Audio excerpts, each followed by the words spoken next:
chipping is not much of a transition from putting. What are your basics, so when it comes to chipping a golf ball? Well, first of all, again, try not to use the lower body so much, and I'm going to do a little longer chip here, but I like to have a little weight more on the front and really feel like I'm using more pendulum motion. Keep the club, whatever you choose. I just happen to choose an 8-iron here, but really just kind of keep it low and kind of, again, like putting, low and slow, and not feel like you're hitting. It's more of a upper body pendulum and keeping it really low. And again, get the ball to just land on, you know, somewhere 3 or 4 feet in front of the fringe here, and then let it roll all the way out there. But it's not a lot of movement, not a lot of hands.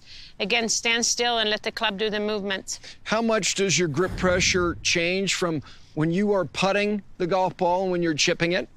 I would say in putting, we focus more on having the club more in your hands. When I got my normal golf grip, it's more in my fingers. So it gives me a little bit more leeway when you have a longer chip where you have to take the club a little further back. But again, these short ones, you just want to really keep it very, very steady. One of the things I see, you know, we do play in a lot of pro-ams. We see a lot of different type of styles around the green, whether you're using a lob wedge, maybe a bump and run.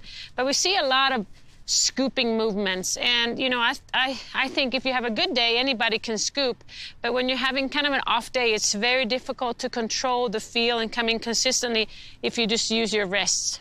Okay, swing 360. When people look at you face on, if people are seeing a ball that is contacted heavy, what are they seeing? What's happening? You know, it could be a lot of movements down here, so you come in consistently. Or, you know, and one thing I think is very helpful when you chip, especially a bump and run, is if you move the ball a little bit further back in your stance. If you're a right-handed golfer like I am, if you make sure the ball is a little further back, it's easier to come in consistently to the ball.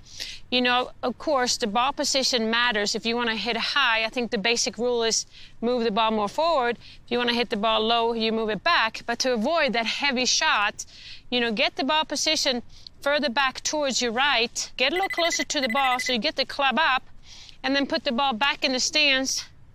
I feel like I hit it a lot more solid. And if you don't play a lot, it's quite forgiving. So that might be a tip that you can try at home. Okay. One thing that I want you to talk about is landing spots.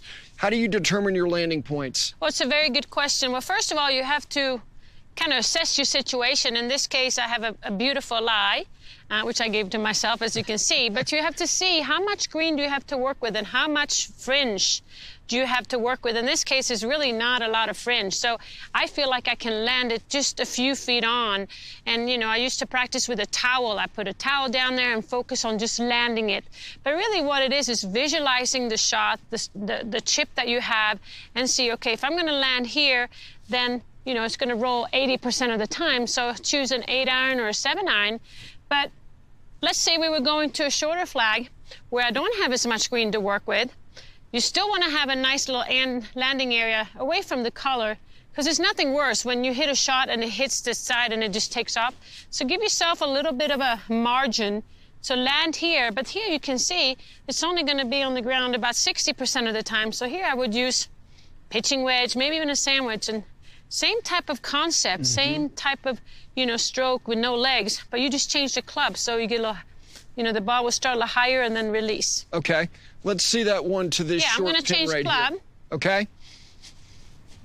So I'm going to grab a little bit more of a lofted club because, again, I don't have as much green to work with. But the technique is very similar. You can see it's a pendulum motion. I don't know if I mentioned that, but I like to keep it a Y like this with my arms in the grip and really just go back and forth. I'm going to pick a spot a few feet on, the ball position's in the back, boom, and there. And it's very, very similar. Very, very tidy.